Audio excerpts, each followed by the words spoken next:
সরকারি চাকরিতে কোটা বাতিলের দাবিতে 2024 সালের 7 জুলাই সারা দেশে উত্তাল হয়ে ওঠে শিক্ষার্থীরা।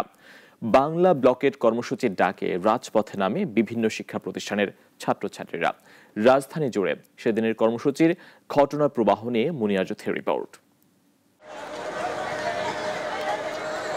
2024 সালের 7 জুলাই ক্যালেন্ডারের আরেকটি দিন হলেও ইতিহাসে জায়গা করে নেয় শিক্ষার্থীদের বাংলা ব্লকেট কর্মসূচির মধ্য দিয়ে।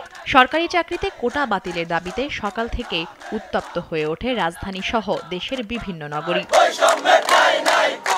দুপুর 2টা থেকে বৈষম্য বিরোধী ছাত্র আন্দোলনের ব্যানারে জড়ো হতে থাকেন শিক্ষার্থীরা। 3টার দিকে তারা শিক্ষা প্রতিষ্ঠানের সামনে থেকে মিছিল নিয়ে সড়কে নামেন। বন্ধ হয়ে যায় যান চলাচল।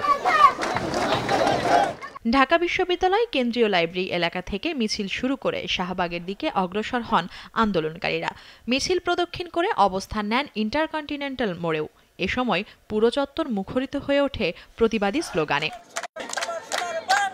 কলাবাগান ও পান্থপথ মোড়ে অবস্থান নেন ইডেন কলেজ ও ঢাকা সিটি কলেজের শিক্ষার্থীরা। হাতে ছিল জাতীয় পতাকা ও প্ল্যাকার্ড।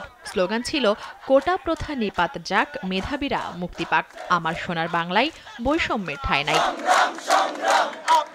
সন্ধ্যায় আন্দোলনরত শিক্ষার্থীদের কয়েকজনকে আলোচনার জন্য ডেকে নেয় পুলিশ। রাত 8টার দিকে তারা ফিরে এসে ঘোষণা দেন, এক দফা আন্দোলন চলবে অনির্দিষ্টকালের জন্য, ক্লাস পরীক্ষা বর্জন, সঙ্গে চলবে বাংলা ব্লকেট। শিক্ষার্থীদের দাবি ছিল মেধাভিত্তিক নিয়োগ নিশ্চিত করে বৈষম্যের অবসান। সেই দাবি আদায়ের লড়াইয়ে 7 জুলাই ছিল আরেকটি গুরুত্বপূর্ণ দিন। মুনিয়া জ্যোতি, নাগরিক, ঢাকা।